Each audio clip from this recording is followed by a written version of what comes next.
그리고 주님이 베푸신 모든 은택을 결코 잊지 않겠다고 결단합니다.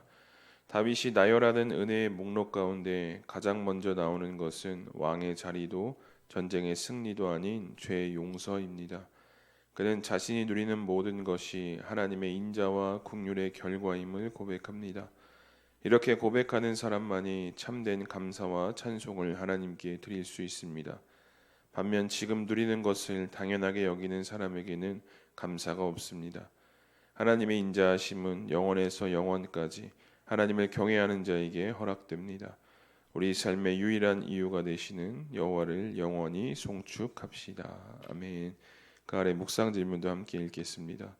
지금 누리는 삶의 자리가 나의 노력에 따른 당연한 결과라고 생각합니까?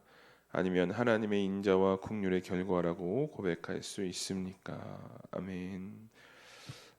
오늘 103편의 말씀을 우리가 함께 읽고 또 묵상을 하는데요. 우리가 삶을 살아가다 보면서 종종 하는 착각이 하나가 있습니다. 지금 내가 누리는 것들이 나의 노력과 성실함에서 온 결과다라는 착각을 하죠. 내가 이만큼 고생했으니까 나는 이 정도 대접받을 자격이 있다라는 생각이 삶을 살아가다 보면 불쑥불쑥 우리에게 찾아오는 경험을 한 번쯤은 다들 해보셨을 것입니다. 그러나 오늘 다윗이 고백하는 이 시편 103편의 말씀 속에서 우리가 찬양으로 그동안 고백했던 내가 누려왔던 모든 것들이 당연한 것이 아니라 하나님의 은혜였다라고 고백하는 이 다윗을 발견하게 되는데요. 오늘 이 본문의 저자인 다윗은요, 인생의 산전수전을 다 겪었던 노년에 이르러 이 시를 지은 것으로 이제 알려져 있습니다. 목동에서부터 시작해서 이스라엘의 왕이 되기까지 수많은 전쟁에서 승리를 맛보았던 그가 인생의 황혼기에 와서 내린 결정적 결론이 무엇이냐면 오늘 시편 103편 전체에서 고백하고 있는 여호와를 송축하라라는 고백입니다. 우리 1절을 보시면 이렇게 고백합니다. 내 영혼아 여호와를 송축하라. 내 속에 있는 것들아 다 그의 거룩한 이름을 송축하라. 아멘. 이 송축하라는 말은요, 찬양하다라는 뜻도 있고요, 또 무릎을 꿇다라는 의미도 있습니다. 그러니까 이 다윗은 내 안에 있는 모든 감정과 의지 다해서 창조주 하나님께 무릎을 꿇으며 그분의 위대하심을 찬양하겠다라는 결단을 송축하다라는 고백으로 지금 남기고 있는 것입니다. 그러니까 노년에 와서 내린 결론이 내가 누리고 있는 것들이 어떤 나의 의와 노력이 아니라 하나님께서 나에게 허락해 주신 것. 그래서 우리는 하나님께 무릎을 꿇는 인생들이 되어야 된다라는 고백을 담고 있는 것이죠. 그래서 오늘 3절을 보시면 다윗이 이렇게 고백을 해요. 그가 내 모든 죄악을 사하시며 내 모든 병을 고치셨다라고 고백을 합니다. 왕이니까 얼마나 많은 것들을 누릴 수 있었을까요? 근데 다윗이 가장 먼저 기억했던 하나님의 은혜는 무엇이냐면 나라가 막 강성해지고 또 어떤 이웃나라가 침략하지 못할 정도로 강해진 군사력도 아니었습니다. 그냥 다윗이 가장 먼저 기억했던 내가 받았던 은혜는 나의 모든 죄를 사하셨던 하나님의 놀라운 긍휼을 다윗은 고백을 하고 있습니다. 이 당시 고대 근동의 세계에서는요, 왕들이 종종 찬양시를 지었는데 이 내용이 대부분 무엇이었냐면 자신의 업적을 자랑하거나 또 정복 전쟁에서의 승리를 과시하는 내용들로 이 찬양시를 보통은 채웠습니다. 그런데 다윗의 찬양시는 달랐다라는 것이죠.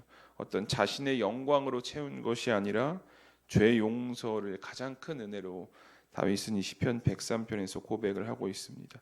그러면 다윗은 왜 다른 왕들과 달리 자신의 영광이 아니라 하나님의 은혜를 고백할 수 있었을까요? 그 이유는 다윗은 알고 있었기 때문입니다. 이 자신이 지나온 삶의 자리에서 죄로부터 자신을 구하신 하나님의 은혜, 이 죄사함의 은혜가 없었다면 그 죄악이 자신을 집어삼켰을 것이라는 것을 다윗은 깨달았다는 것이죠. 그래서 내가 누린 은혜 중에 가장 큰 것이, 가장 값지고 귀한 것이 무엇이냐? 그 죄악에서 나를 건져주신 죄사함의 은혜다라고 다윗은 오늘 고백하고 있는 것입니다. 오늘을 사랑하는 우리의 삶도 돌아보면 참 많은 은혜를 받아왔던 삶임을 우리는 고백할 수 있게 됩니다.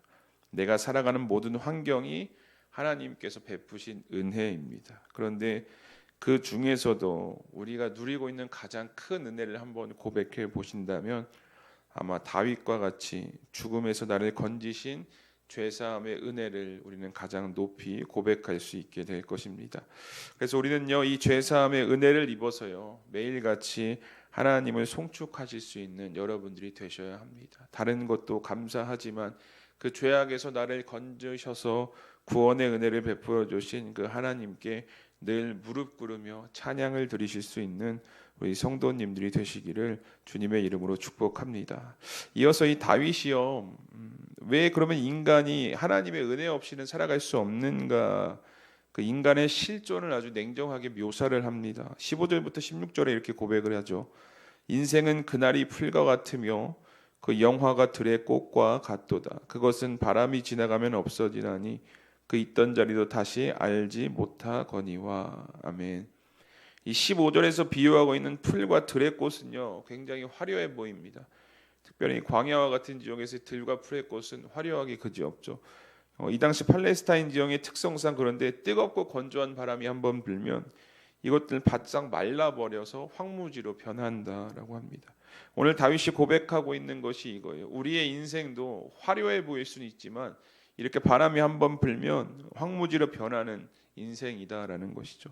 화려해 보이는 우리의 건강도, 재물도, 명예도 바람이 한번 불면 순식간에 사라지는 안개와 같다라는 것이죠. 또 이어서 다윗이 그 전에 14절에 이렇게 고백하는데요. 우리 존재 자체가 본래 먼지였다라는 것을 하나님이 아신다라고 이야기합니다. 그러니까 인간을 흙으로 지으셨던 그 나약한 본질을 하나님이 기억하고 계시다라는 거예요. 이렇듯 인간은요, 연약함 그 자체입니다. 그래서 하나님의 은혜가 없으면 단 한순간도 살아갈 수 없는 것이 바로 오늘 우리의 인생이라는 것을 우리는 다윗의 고백 속에서 발견하게 됩니다. 그런데 너무나 감사한 것은 17절에 뭐라 이야기하냐면 여호와의 인자하심은 자기를 경외하는 자에게 영원부터 영원까지 이르며 그의 의는 자손에게 이르리니 라는 말씀이 기록되어 있다는 것입니다. 바람이 불면 날아가는 먼지와도 같은 존재가 우리인 것은 맞지만 하나님께서는 하나님을 경외하는 자들의 인생 위에 무엇이 머문다라고 오늘 말씀하고 있냐면 하나님의 인자하심이 그 위에 머물 것이다 라는 말씀을 우리에게 주십니다. 이 고백이요, 오늘 그리스도인으로 살아가는 여러분들의 삶에 위로가 되셨으면 좋겠습니다. 우리는 이 인자하심을 뭐라고 고백하냐면 헤세드라고 고백을 하죠. 언약 가운데 베풀어 주시는 하나님의 은혜와 사랑입니다.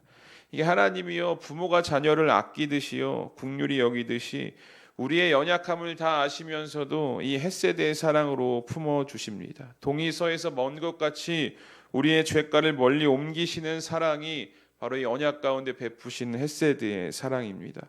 이 다윗의 고백을 통해서 이제 오늘 우리는요, 우리의 삶을 다시 돌아볼 수 있어야 합니다. 지금 내가 누리고 있는 모든 것들, 건강과 가정과 일터, 그리고 이 예배의 자리는 나의 노력과 의지로 얻어진 자리가 아니라는 사실입니다.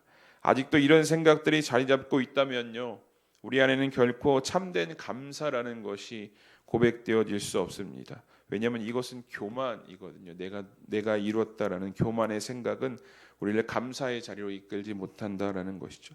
그러나 내가 누리는 모든 것이 하나님의 은혜임을 우리가 이 시간 고백할 수 있다면 우리 안에는 참된 감사와 함께 또 그 하나님의 인자하심이 늘 머무는 복된 인생이 될 것입니다.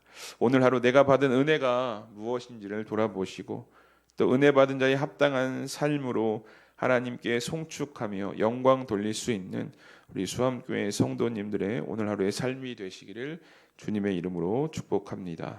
우리 다시 한번 공동체 성경 읽기로 시편 103편의 말씀을 함께 읽도록 하겠습니다. 3편 다윗의 시. 내 영혼아, 여호와를 송축하라. 내 속에 있는 것들아, 다 그의 거룩한 이름을 송축하라. 내 영혼아, 여호와를 송축하며 그의 모든 은택을 잊지 말지어다. 그가 내 모든 죄악을 사하시며 내 모든 병을 고치시며 내 생명을 파멸해서 속량하시고 인자와 긍휼로 관을 씌우시며 좋은 곳으로 내 소원을 만족하게 하사 내 청춘을 독수리같이 새롭게 하시는도다. 여호와께서 공의로운 일을 행하시며 억압당하는 모든 자를 위하여 심판하시는도다. 그의 행위를 모세에게, 그의 행사를 이스라엘 자손에게 알리셨도다. 여호와는 긍휼이 많으시고 은혜로우시며 노하기를 더디하시고 인자하심이 풍부하시도다. 자주 경책하지 아니하시며 노를 영원히 품지 아니하시리로다. 우리의 죄를 따라 우리를 처벌하지는 아니하시며 우리의 죄악을 따라 우리에게 그대로 갚지는 아니하셨으니 이는 하늘이 땅에서 높음같이 그를 경외하는 자에게 그의 인자하심이 크심이로다. 동이 서에서 먼 것 같이 우리의 죄과를 우리에게서 멀리 옮기셨으며 아버지가 자식을 긍휼히 여김같이 여호와께서는 자기를 경외하는 자를 긍휼히 여기시나니 이는 그가 우리의 체질을 아시며 우리가 단지 먼지뿐임을 기억하심이로다. 인생은 그 날이 풀과 같으며 그 영화가 들의 꽃과 같도다. 그것은 바람이 지나가면 없어지나니 그 있던 자리도 다시 알지 못하거니와 여호와의 인자하심은 자기를 경외하는 자에게 영원부터 영원까지 이르며 그의 의인은 자손의 자손에게 이르리니 곧 그의 언약을 지키고 그의 법도를 기억하여 행하는 자에게로다. 여호와께서 그의 보좌를 하늘에 세우시고 그의 왕권으로 만유를 다스리시도다. 능력이 있어 여호와의 말씀을 행하며 그의 말씀의 소리를 듣는 여호와의 천사들이여 여호와를 송축하라. 그에게 수종들며 그의 뜻을 행하는 모든 천군이여 여호와를 송축하라. 여호와의 지으심을 받고 그가 다스리시는 모든 곳에 있는 너희여 여호와를 송축하라. 내 영혼아 여호와를 송축하라. 아멘. 우리 뒤에 말씀 기도 함께 보겠습니다. 2절 3절입니다. 내 영혼아 여호와를 송축하며 그의 모든 은택을 잊지 말지어다. 그가 내 모든 죄악을 사하시며 내 모든 병을 고치시며. 아멘. 첫 번째 기도의 제목입니다. 가난과 질병으로 고통받는 이들에게 주님의 위로를 베풀어 주소서. 고통받는 이들의 삶에 필요한 모든 것을 주님의 은혜로 채워주시고 돕는 손길을 허락하소서. 아멘. 두 번째 19절 말씀입니다. 여호와께서 그의 보좌를 하늘에 세우시고 그의 왕권으로 만유를 다스리시도다. 아멘. 두 번째 기도 제목입니다. 모든 주권이 하나님께 있음을 고백하며 살게 하소서. 하나님을 경외함으로 세상의 가치와 기준을 뛰어넘게 하시고 하나님의 말씀과 방법대로 살아가는 믿음의 증인이 되게 하소서. 아멘. 우리 두 가지 기도 제목 가지고 우리 이 시간 함께 기도하겠습니다. 고통받는 이들의 삶에 필요한 모든 것이 주님의 은혜로 채워질 수 있도록 돕는 손길을 허락하여 주시옵소서라고 함께 기도해 주시고요.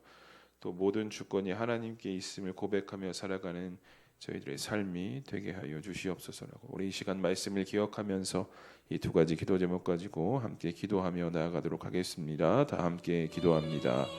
하나님 감사합니다. 오늘도 우리를 기억하여 주시고 또 토요일 이 새벽 함께 모여 말씀을 나누고 또 주님 앞에 설 수 있는 은혜를 허락하여 주시고